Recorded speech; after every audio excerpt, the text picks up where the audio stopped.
Welcome to BA Bootcamp. My name is Luc Vermaas and together with Gert Zwedijk, we ensure that you stay informed of the latest developments in the field of business analysis.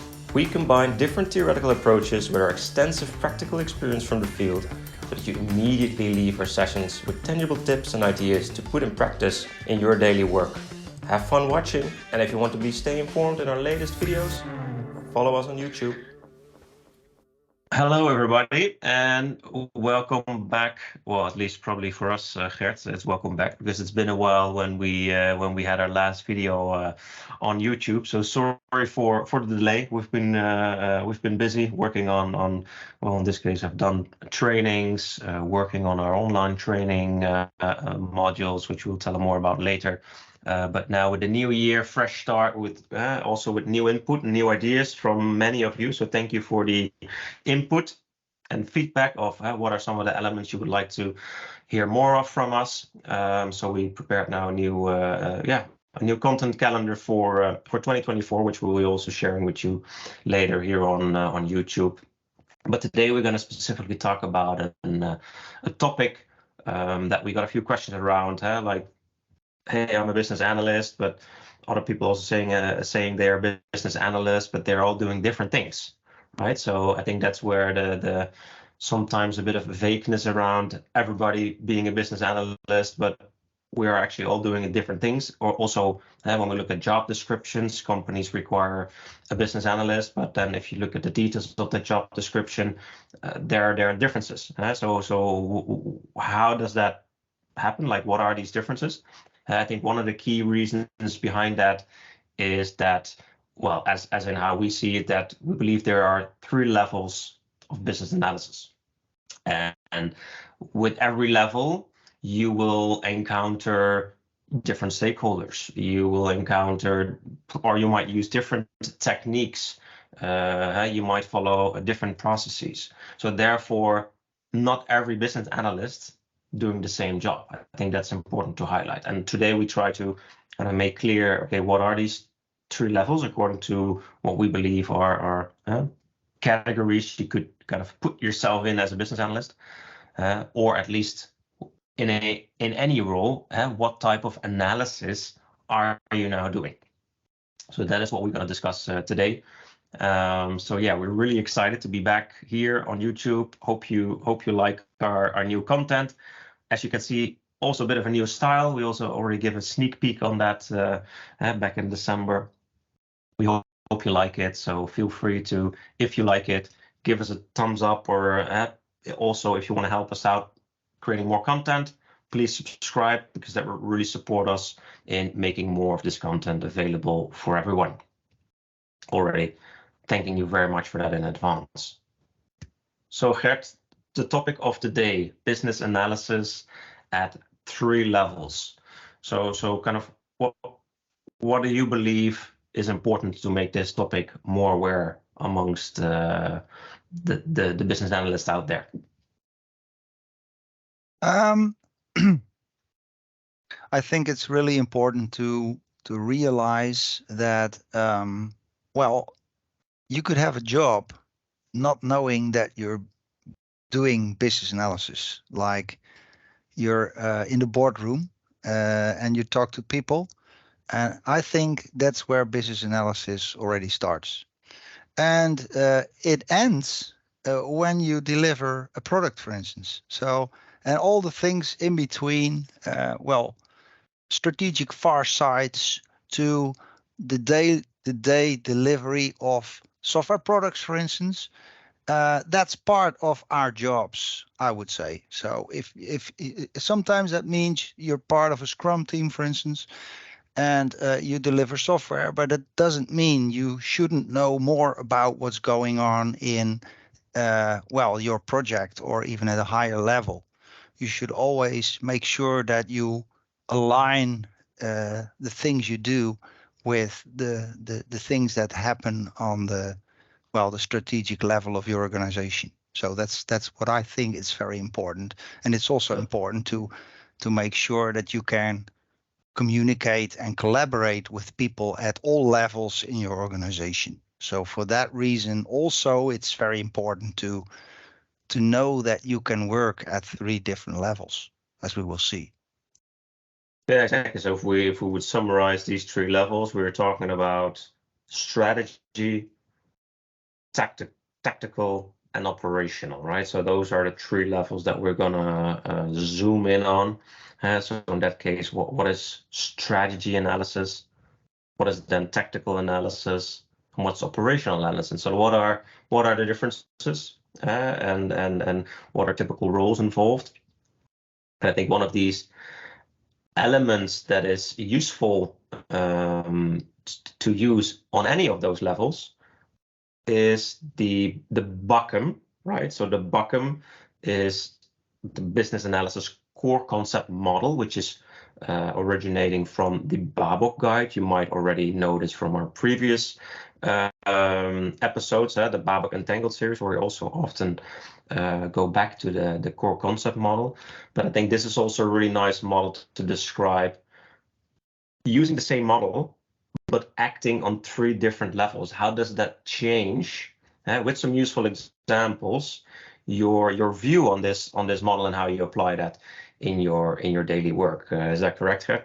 Yeah, exactly what we're going to do. So what we will see in this session is that you will have 3 different BACCMs at the 3 different levels. So what that means is that your BACCM at strategic level will look a little different than the BACCM at your initiative level, and that will differ from the BACCM at your delivery level. So where we start here is the definition of business analysis according to the BABOK guide, and that has the 6 elements of BACCM, as you can see, which are all interrelated. None of them are more important over the other ones, and they should be aligned at all times. So, we'll have some examples later in this session. So, let's move on, I think. Yeah, exactly. So I guess it's not only about the model, but probably also about the variety of roles out there that can interact on either of any of the levels or maybe just on some of the levels. But I think typically what you see and here is like you have system analysts, requirements engineers, data analysts, just the typical business analyst, or much more into kind of more BI analysis, or talking really about business architects, also a much more common known role within organizations. So I guess it's also good to understand what roles play a part in a variety of these 3 levels. So let's start with level 1, strategy analysis. Yeah, here again you see the 6 knowledge areas of the BABOK guide we discussed earlier. And it wouldn't surprise you that business analysis at a strategic level means that you are doing strategy analysis. So a lot of the things from the former session about strategy analysis is done at this level, of course. And as you can see on the picture, we have an example of a fictional car company called BCL, which is a company that is working still with internal combustion engine cars and is shifting to building electric cars. So typically this is the level you should think of at strategic level. So think about big steps to make as a company as a whole. Yeah, so this is the same is true for instance, Volkswagen and Toyota, and all the car brands are shifting from the old kind of cars to new kinds of cars that are built on battery electric vehicles. So strategy analysis is typically about the big steps to make, the things on the horizon, the far sides. That's business analysis as well. So you could consider, CEOs architects at a strategic level, all operate as, well, people who do business analysis. As you can see on the next slide, Luke. Yeah. This is, for instance, a SWOT analysis is the combination of strengths, weaknesses, which is an internal analysis of your organization, and the opportunities and threats from the environment. So these are external forces, like, well, what do our customers want, for instance? Are they all wanting new electric cars instead of, well, the old kind of cars? Well, if that's what the world needs, well, you should change your organization to build these kind of cars as well. But if that's a weakness, if you're not capable of making a transition from the old ways of working to new ways of working, you might have a problem. So let's face what you need to do in those situations. So that's what SWOT analysis is about. And I think also the nice thing of a SWOT analysis is really providing you, and also if you're acting on a strategic level, you really have the opportunity now to zoom out and really look with a bird's eye view on the company you work for, and really look, okay, what are our strengths? What are our weaknesses? If you're maybe do you have a specific product expertise? Do you have unique IP? What are the things that you can really elevate versus, okay, what are the weaknesses of our company? Maybe we have less skilled people if we want to, move from, let's say, a more an old-fashioned company to a more product development IT company. Okay, we need different skills and resources. Do we need to change our hiring strategy? So those are internal factors that you could directly influence, but there are also a lot of things that you cannot directly influence, which is like your outside world, which typically you heard a model, the D step, where you look at demographical changes, economical, socially, environmentally, but also legal wise, or legislation. What are new laws that are coming that might impact your organization, and are you still adjusted to those, or that what is coming? So there are, by finding your strengths, weaknesses, and opportunities and threats, you can start really creating a strategy by, for instance, saying, okay, with this strength, we're going to utilize this opportunity. And if you see that there's a match, you could start thinking about, okay, how do we then put like a campaign around that to promote that even more, to show really that we are the company that can do X, Y, Z better because of a new opportunity that is out there in the market. So those are all kind of strategical decisions you can then put forward to, in this case, the board or whoever, to really say, oh, indeed, these are the things that we should focus on. And then later on, you will see that will then drill down into more specific, detailed initiatives. But that is, I think, where SWOT kind of starts. Yeah, and then the other one is gap analysis. So another important part of the strategy analysis as a knowledge area in Babok Guide is gap analysis. So what's the difference between where you are now and where you want to be? That can be a huge gap. Of course, you see these two pictures of Volkswagen, the old T1 to the new ID Buzz, which is fully electric. Of course, oftentimes that's not just one step. These are many, many, many steps to take. So a gap analysis will typically make sure that you know what to do to fill the gap between what you do now and what you want to do in the future.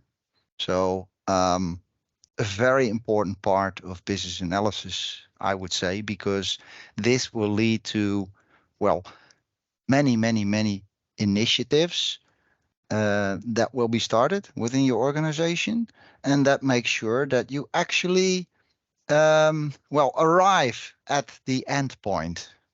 It's not just making plans, it's also making sure you end up where you plan to go. Okay.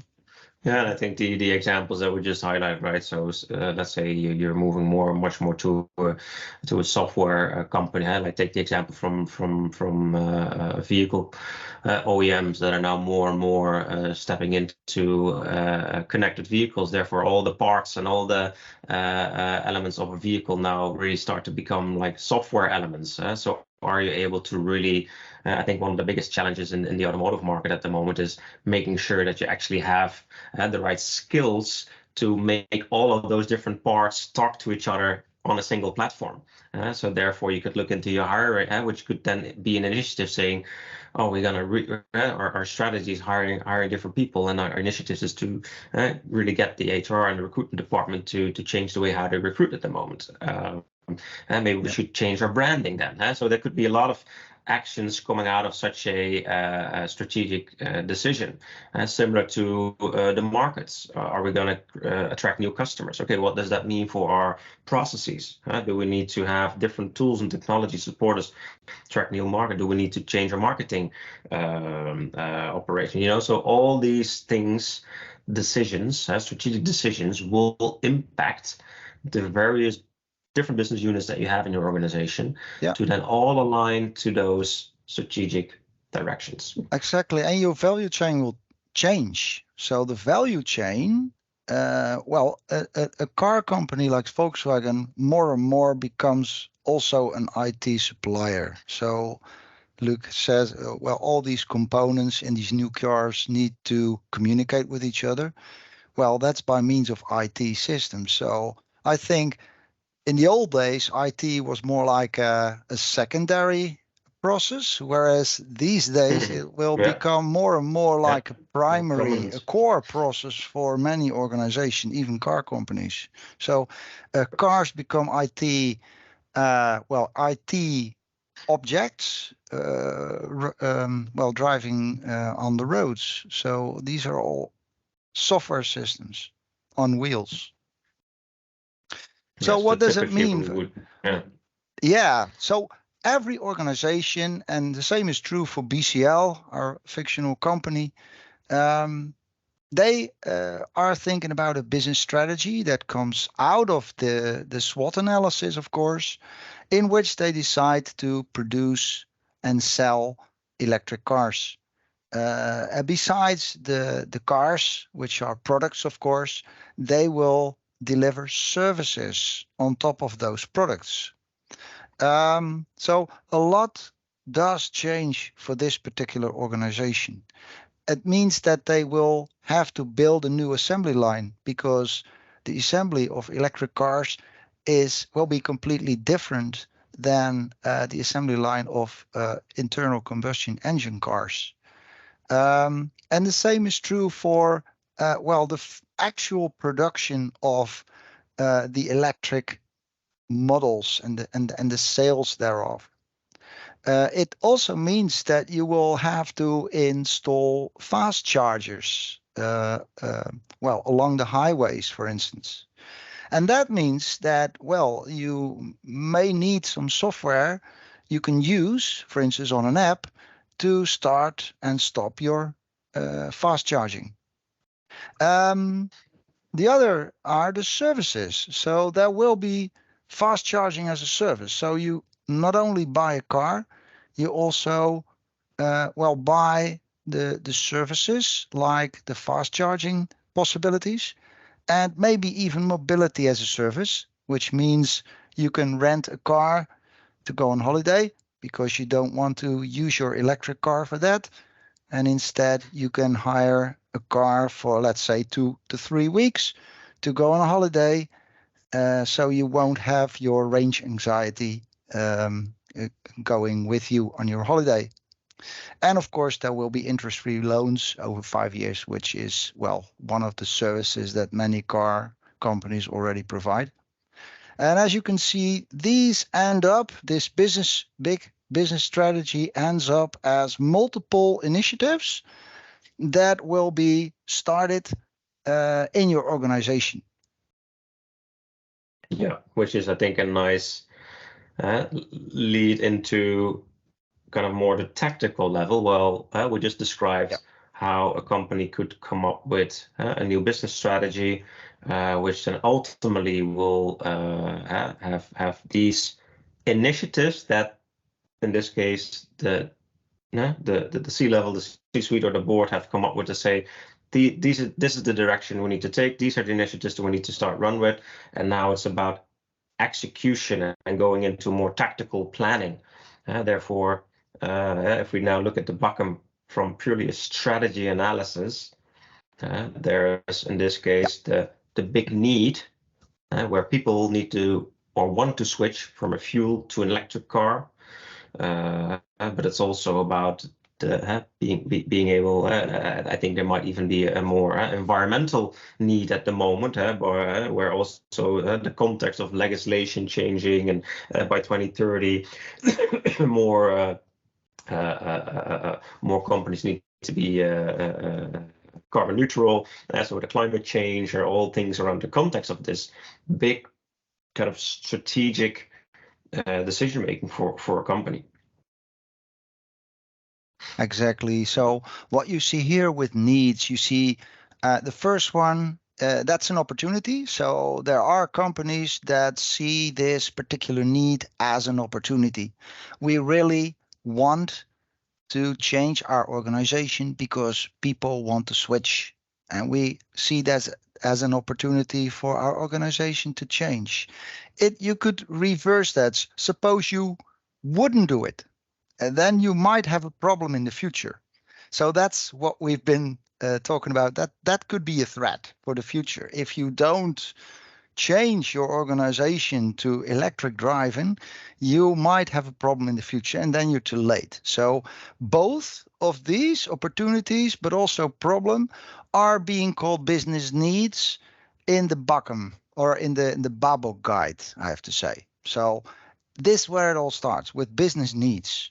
And of course, there's always context. The climate changes, that's context. That's the world we live in. The belief that the world is getting electric, new technology, but also laws. These are all part of your context. Keep that in mind as you work out your BACCM. Well, stakeholders, there are a lot of stakeholders. These can be suppliers, customers, even competitors, because you really need to make sure that you know what they do to find out what you are going to do as a reply on that. And new employees, for instance. Of course, you might need new employees for the things you are going to do in the future, because that's the step to change. You will have a new production process. You will have a new assembly line. You will need new capabilities and new skills. So therefore, you need new people. You need new material. You need new machinery. So believe me, a lot within the organization will change. The value is, of course, the continuation of your organization. That's the highest value you can get. And of course, many organizations strive for higher revenue as well. So if that leads to higher revenue, that's even better. Or a cleaner image. That's where Volkswagen started with. They had a Dieselgate, and they really needed to change for the better, thinking about becoming cleaner organization. And there's also subsidies you can get for the change. And of course, the solution will be new car types, which will be electric and maybe based on hydrogen in the future. But there will also be new services like mobility as a service and fast charging as a service. So these are part of the solution as well. So this is typically an example of a BACCM at the strategy level of your BA work.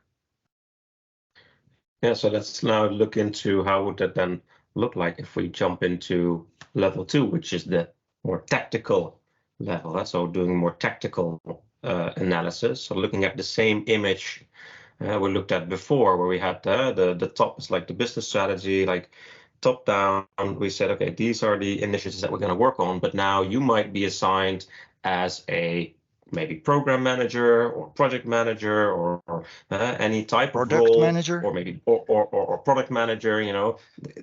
Could be many different roles, but you're really more looking into a specific initiative. So zooming in this case in on, okay, you're going to be responsible for software for fast charging. How are we going to enable that? In terms of a business plan, in terms of a marketing plan, in terms of product delivery, like could be end to end. How are you going to run that initiative, and what is it then that you need to do? Well, the first step we can start doing is also looking at how does the BACCM on a tactical level look like. yeah. Right? And Because here that's we're different from the strategy. Yeah, and here we typically look at the fast charging software. So not anything else, but just the fast charging of your vehicle along the highway here. Yeah.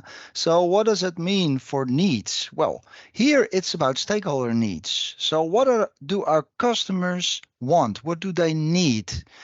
They need to be able to start and stop the charging themselves. So when they stop the car along the highway and they start charging, they need to be able to do that themselves.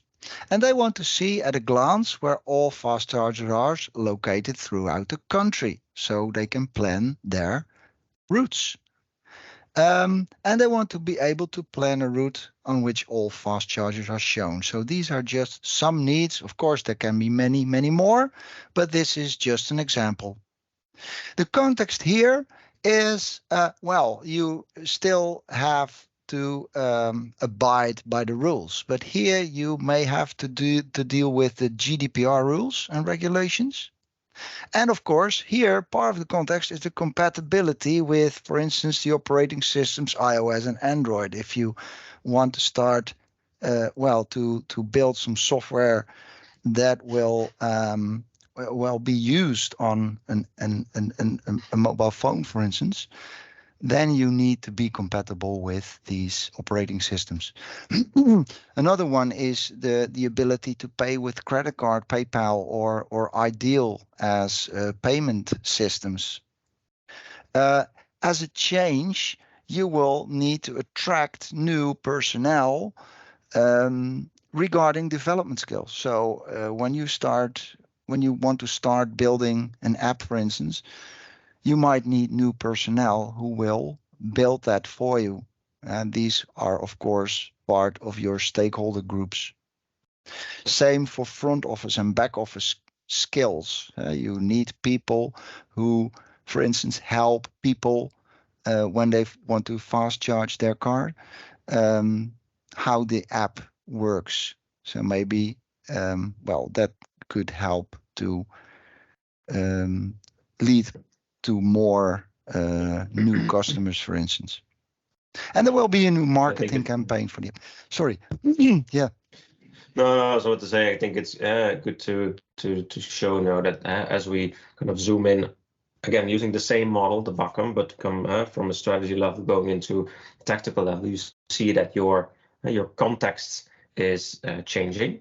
You're still operating in that same strategic analysis we did before, but now with a specific subset where elements of that are now changing. So basically going from a high level to a more deeper level, therefore getting more into action planning, and then ultimately going into the next level, which is more delivery of it. So you really see that there, every time you're hitting a new detail, to make sure that plans and actions become more accurate and that they all really drive back to that ultimate strategical topic, which then all had to do with traceability, what we talked about as well earlier. Exactly. Well, maybe one slide back, Luke. One more thing to say about this one is, of course, the solution. So this is not just the software solution for fast charging, which typically will be an app in many cases, but there's also a new fast charging process you need to work on. So in a minute, we'll have a look on that particular one.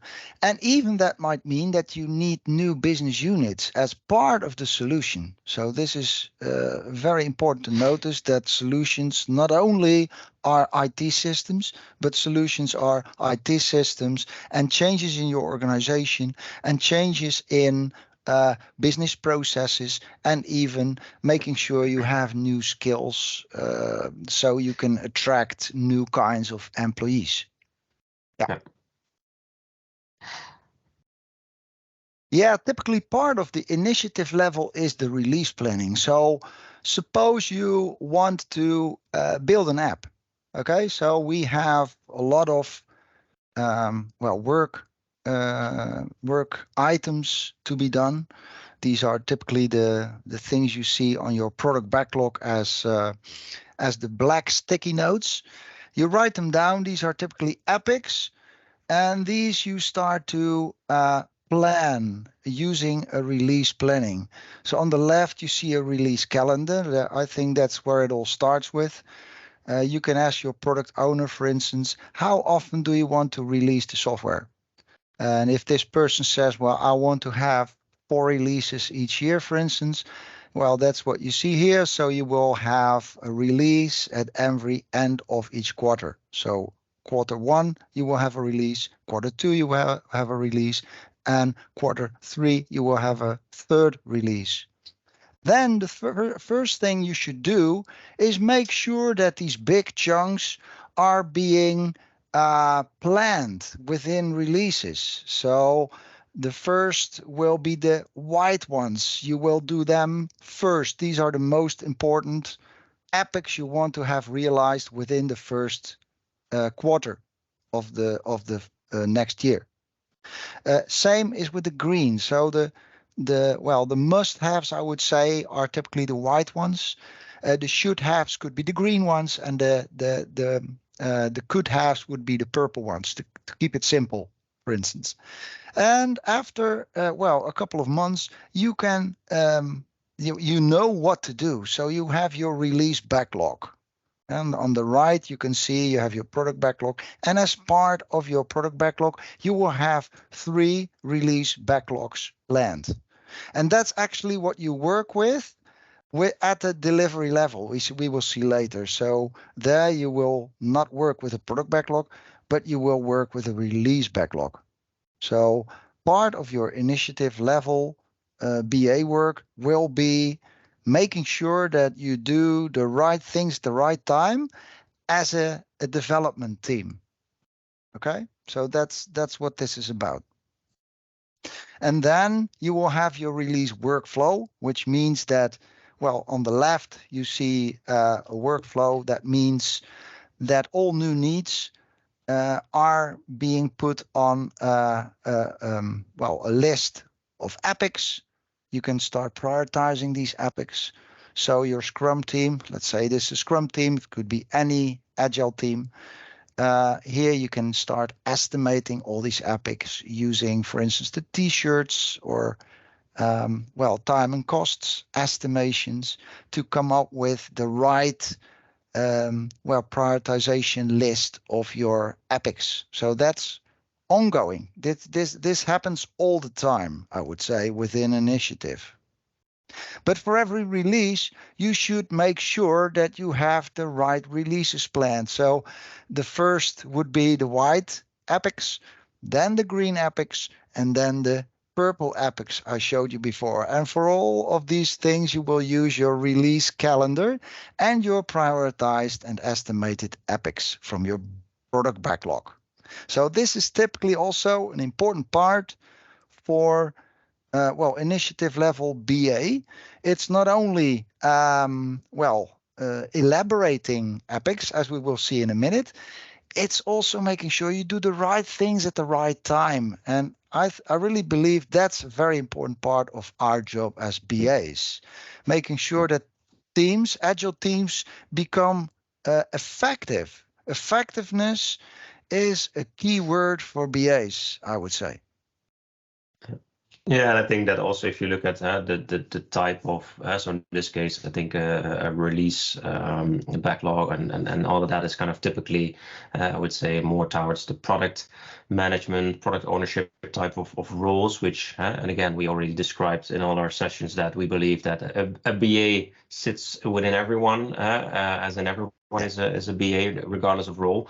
Therefore, activities might change, because if we go into, for instance, the next one where we really talk about process modeling, it's also typically a tactical level. For me, it really means that you're looking cross silos, how a process, in this case of fast charging, from a customer point of view, going into BCL, from back office, front office, etc.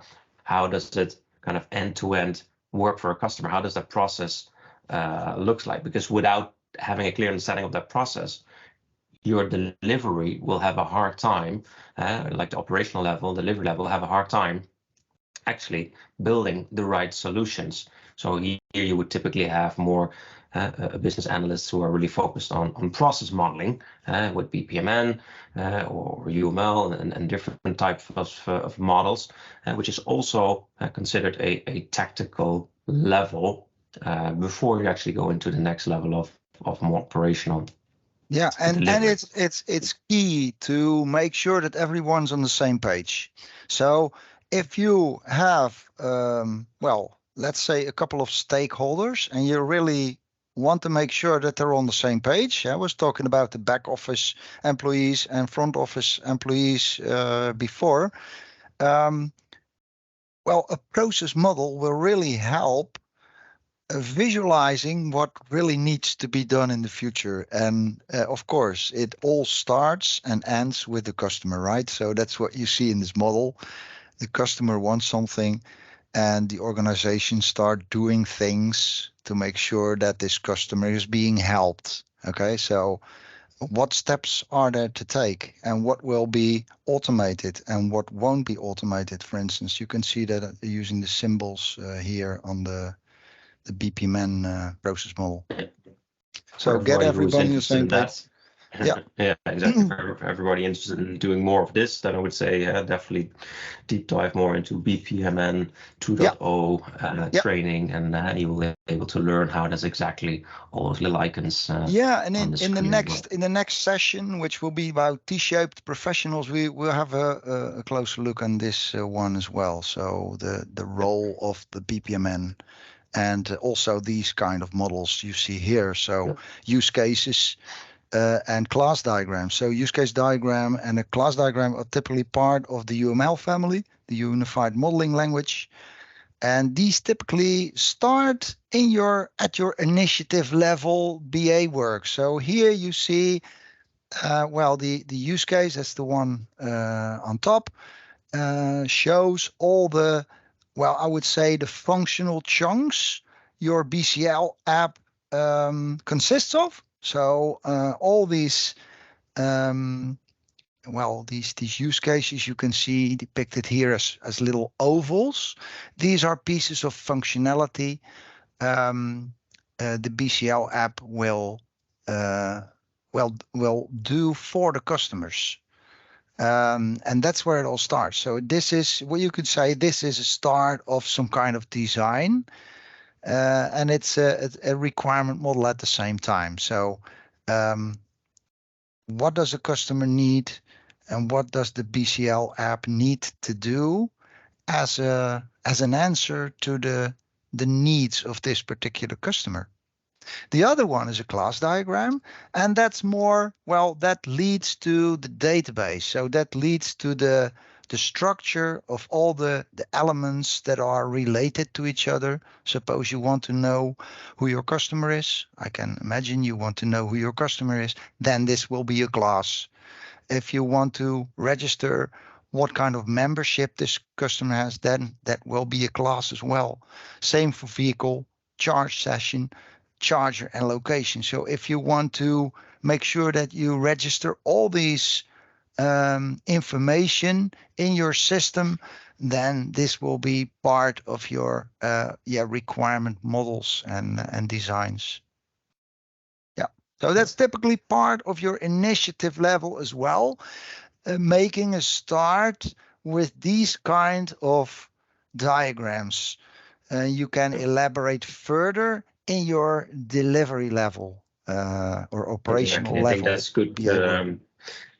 That's a good link into indeed the next level, which is operational. So I think sometimes one of the misunderstandings I see is that they say, yeah, okay, I'm business analyst. I work on the process models, and I'm making the models, working directly with the delivery teams.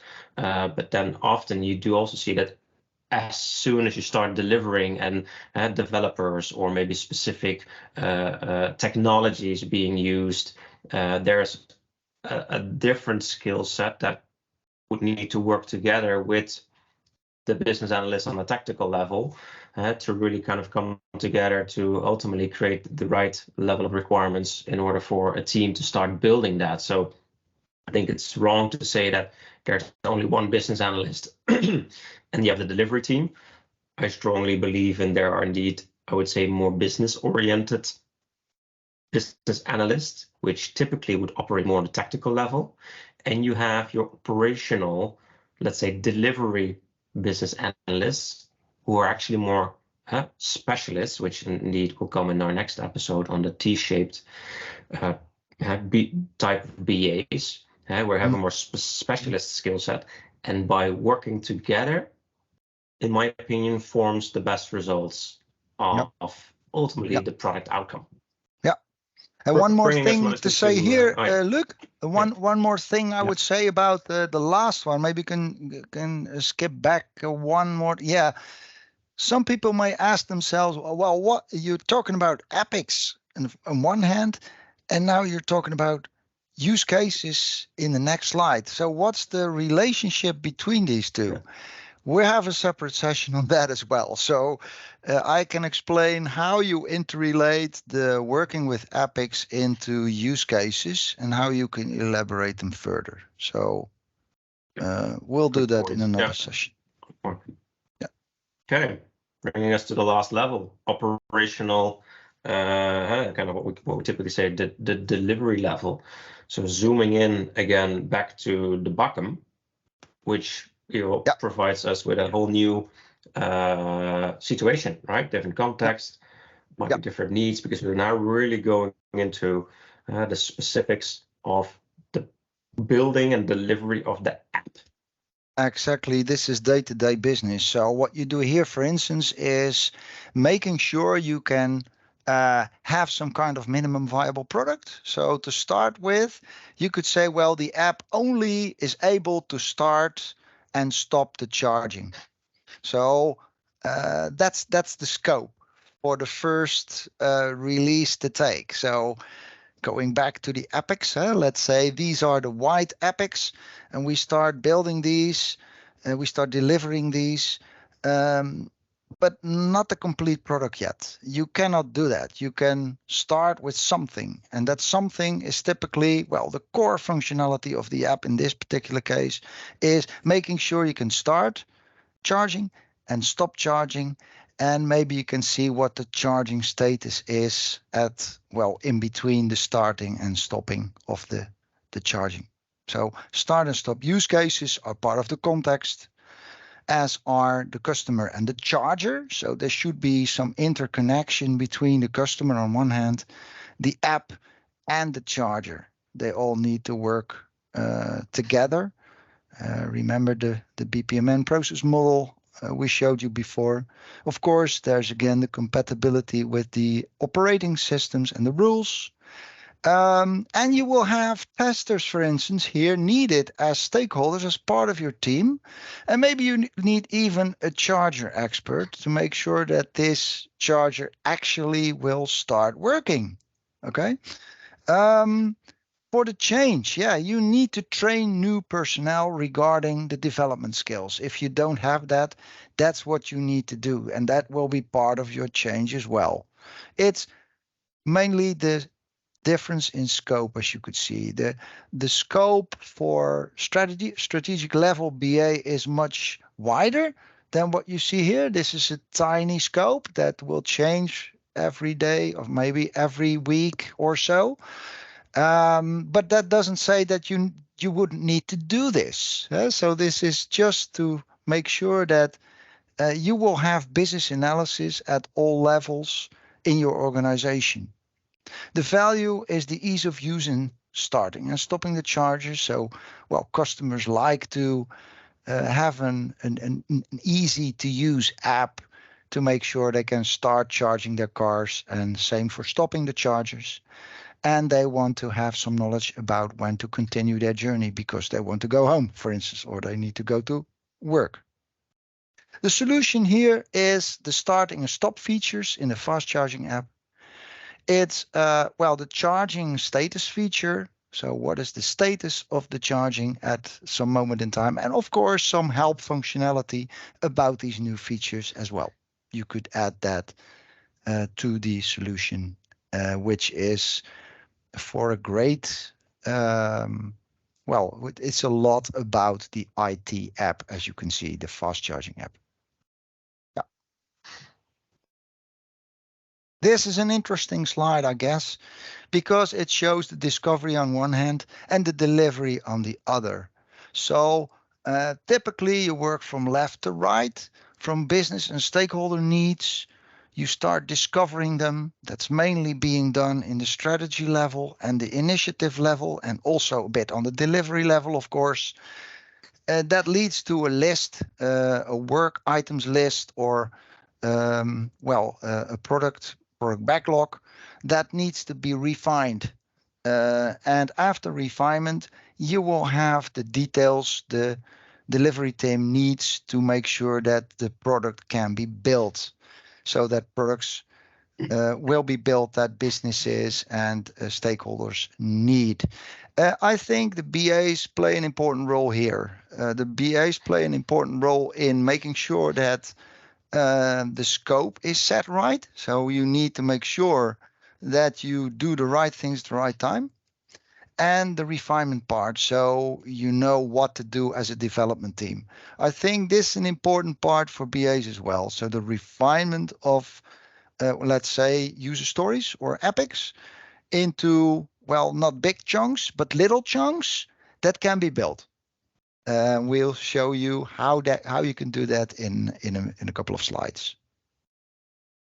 Yeah, so I guess one of the things that is really important that, okay, while you're discovering and delivering, and yes, you're building your products, at the same time, you're probably capturing customer feedback, right? I think one of the things that really is important is that amongst all the 3 levels, there's actually there should be a continuous learning and feedback loop going on, where in this case, now we followed the path of, okay, there's the strategic decisions, there are initiatives, they have been decided, and we now have these separate initiatives going on, and therefore have the various delivery teams working on various initiatives. But it could also mean that while delivering, you're learning about client behavior. You're learning that, hey, a fast charge app isn't relevant for them because, hey, we don't see app installs, people don't have good feedback, or and while you kind of gather that feedback, you share that with the product managers, and at some point you might even say, okay, we might need to change the strategy here because we're not really seeing the results or the things that we should do. I mean, typically that would be the ideal world, right? If that process is as well organized that it kind of goes back from all the levels, and that there's really a feedback loop. I think that's where probably the agility and also the adaptation possibilities of a company are most strong if they continuously listen, look at the feedback, and not just keep it within that operational team. Say, oh, we always have this issue, well, okay, let's just drag on and continue what we're doing because, hey, that was the strategic direction. No, at some point you need to also make sure that you have the right relevant feedback for the initiative owners, product owners, but also maybe back to a strategic level. Yeah. And this is called the rolling wave model. Like waves entering the coast. There's big waves, and you really need to know what waves will be there, but you only will detail the waves until the wave becomes white and crashes down on the beach. So that's the real detailed plan level you do at the delivery level. So the sea brings the waves. The waves are the initiatives. And each initiative will, well, lead to the delivery of, well, the details you need to work on at the latest moment in time. So that's what the rolling wave model is all about. And yeah, feedback loops are important within the level itself, as you can see, but also at a lower level to a higher level, from delivery to initiative and from initiative to strategy. Why is that? Because you will have multiple initiatives. Suppose you are installing still the fast chargers and you're building software for the fast chargers.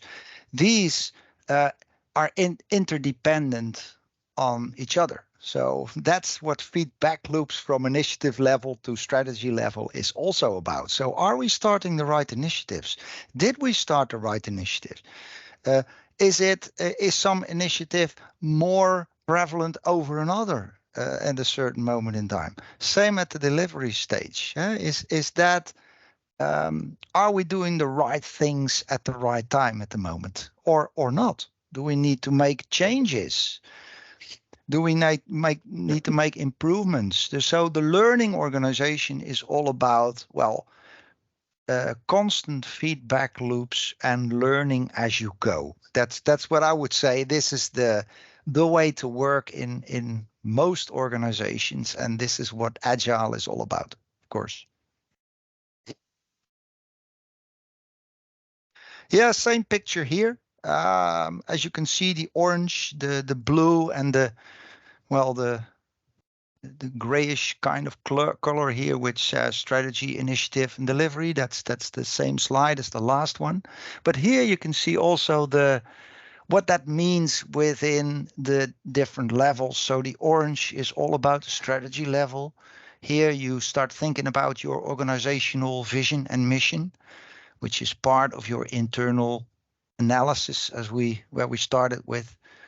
Ending up as a business strategy. So that would be probably the end of your SWOT analysis. You come up with a business strategy and you translate this business strategy in different initiatives, multiple initiatives. And well, that's where the initiative level business analysis starts, of course. So here you typically build a product, as you can see. So in Agile, this is typically or a product or a service. That starts with a vision. That starts with a roadmap, or as we saw, a release plan. Here, that's where it ends with. So the release plan is the end of your initiative level working. And that's the start within your delivery level, in which you start to do some iteration plans and where you plan your daily work, for instance, by using daily stand-ups. So here, everything you can see is interrelated, but that doesn't mean that you will start at a strategy level and that you will translate your strategy level things, which is, of course, the most important, into initiatives that can really be, well, planned and managed to different teams that will deliver the products and services you want to, well, accomplish in your organization. In this way, your strategy ends up with, well, a strategy implementation, you could say, and changes, improvements. Yeah, for iteration planning, I added this one as well, every sprint. And this means that you could have, for instance, a sprint, let's say, that lasts for 3 to 4 weeks, or 2, 3, or 4 weeks. And here you have your current release. So you have your release backlog, and there you start, planning every sprint from the release backlog and your user stories you have elaborated into a sprint backlog. Yeah, so that's what you do every sprint. And what I used to do, what I'm used to do is every week I will use the same current release backlog to have some refinement session. So what I say, well, here I talk about the epics that are on the release backlog, and I talk to my stakeholders and ask what this epic exactly means. And of course, the development team, the Scrum team, is also present. So we have the elaborated user stories by the end of that typical week, so you can start building them. So this is what iteration planning is about. And yeah, here you see an elaboration of one of the use cases you saw before. And you could do that two ways. You can start writing use case descriptions on the left. And that's one basic flow, as you can see. And there's also two error flows included. And the same is true for the activity diagram you can see on the right. So they mean exactly the same. Some people like to use text. Other people like to use, diagrams for that, or a combination. What is important is that during the delivery level, the operational level BA, you are detailing the use cases and thereby also the epics from your release backlog. And once you do that, you know what it's all about, and then you start to communicate this with your development team, so they know what to do, and the stakeholders can tell, this is exactly what I need, this is what I want, or I need some changes. And that's better to do that beforehand than during the sprint itself. Yeah, so actually BAs often work one sprint ahead of the other ones within the team. Okay. Yeah, which brings us to a bit of an evaluation of what we've just all described, right? Where we really try to, make a difference, or show the difference between, actually show that there are three levels, that you can operate on three different levels, and that might now makes more sense with the various roles you can operate in and perform business analysis on. But also, like, what are the differences? It hopefully also gave you an idea where you believe you're most interested in. I guess working towards more strategic analysis requires training, expertise, experience, where in this case tactical and operational might depend on whether you prefer to be a bit more of a generalist versus a specialist. So again, there could be many reasons why you would want to act. I think an important thing is that there is no level superseding anyone, right? Like it's more like, where do you feel most passionate about? Like, do you want to really be a specialist in a system? Do you like to work more with business processes and on a technical level? Or do you prefer to advise CEOs and CEOs doing more like market research, wide analysis of the company? So again, it really depends where you also like to act most, because in that case, ultimately you all work together. So either way, delivery kind of feeds back into the initiative and the strategy, and then with that, the strategy can be redefined, creating new initiatives, leading to new delivery projects. Therefore, there's always a relationship, and therefore you will always be able to work together and act with those three levels. So I don't know if there's anything from you, Gert, you want to summarize on this.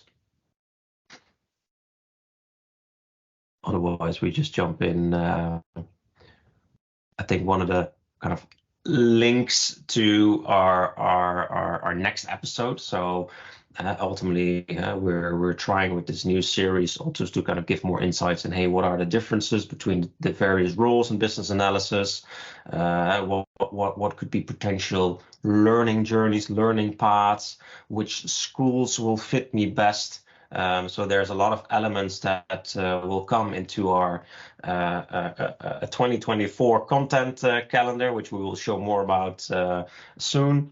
But this is really about, okay, where do I sit currently? And I think it's really about increasing your scope, increasing your authority will then kind of make you move to the various levels we just discussed, where if we look at operational delivery, it's often all about system improvements, being part of a team, implementing an app or being implementing a system for a business unit to be used versus actually stepping more broader into a more process level, where the scope increases because you're not just looking at that system anymore, because it might be that you're looking at the full, in this case, sales process, and there might be multiple systems involved. So how does it all relate and how does it all work together?